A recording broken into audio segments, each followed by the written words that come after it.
things, but right now, as far as we know, the mayor is still wanting to collect data.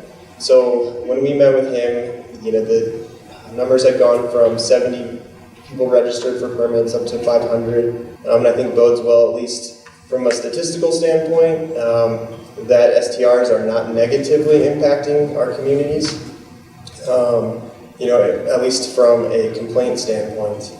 What we're seeing is that STR advocates are getting major movement at the state level. So I think we're right now at 5 states that have overturned municipal rules and basically created laws stating that no municipality can outright ban short-term rentals. I think it's great to offer people a fun place to stay, and I think it's good to encourage tourism to our city. I think it's good for the realtor industry and also for the city itself. Some resources. As an agent now, I just saw this, that you can actually get certified at certifiedvacationrentalagent.com.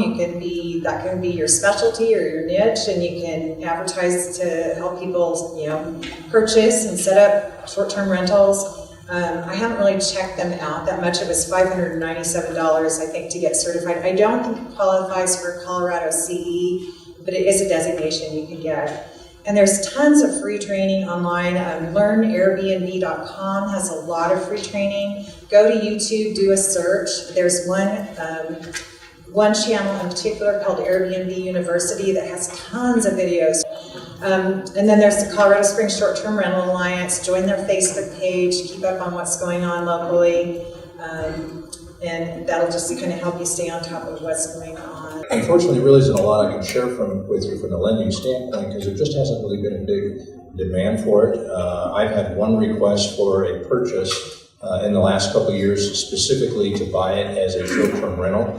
And, some people are converting or they're refinancing, that type of thing. But there just hasn't been a big demand, but I know we're going to be seeing much more of a demand. And I know there's a lot of things in the works. And again, I don't have specific details of what that's going to be, but lenders are looking at it and are developing guidelines to address it.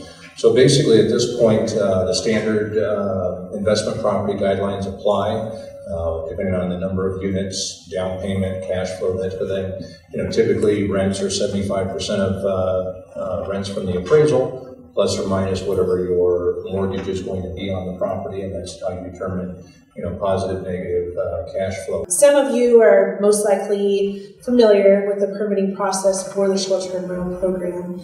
This has been in place since January 2nd of this year, and since then we have issued 657 permits to people that live within the city. We do have a website on the city, it's coloradosprings.gov. And then I've asked communications to put a link on the homepage to get to short-term rentals, and so it should be relatively easy for you to find. If not, use the search button, just type in short-term rentals and it'll bring you to that webpage.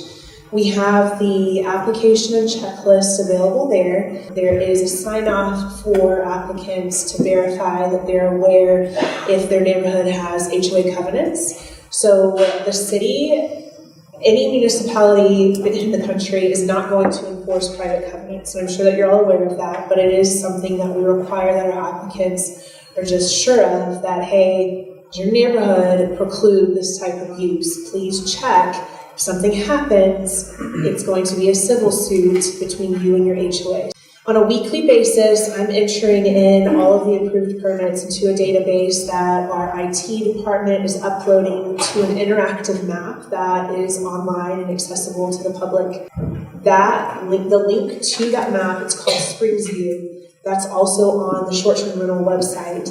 There is an FAQ section, and if you just click through those different questions, I believe it's in a section that says, how do I know if my neighbor is operating a short-term rental? Click on that link, it'll take you to the interactive map, type in an address, and it will bring up on the left-hand side of the screen, if there is a short-term rental permit, the emergency contact name and phone number will pop up. So again, if there are issues, that's who the contact is. Airbnb has been in place for about a decade now, and so this has been going on for quite some time. And we, the city, really wanted to have regulations in place to ensure the safety of not just the renters, but those that have the property.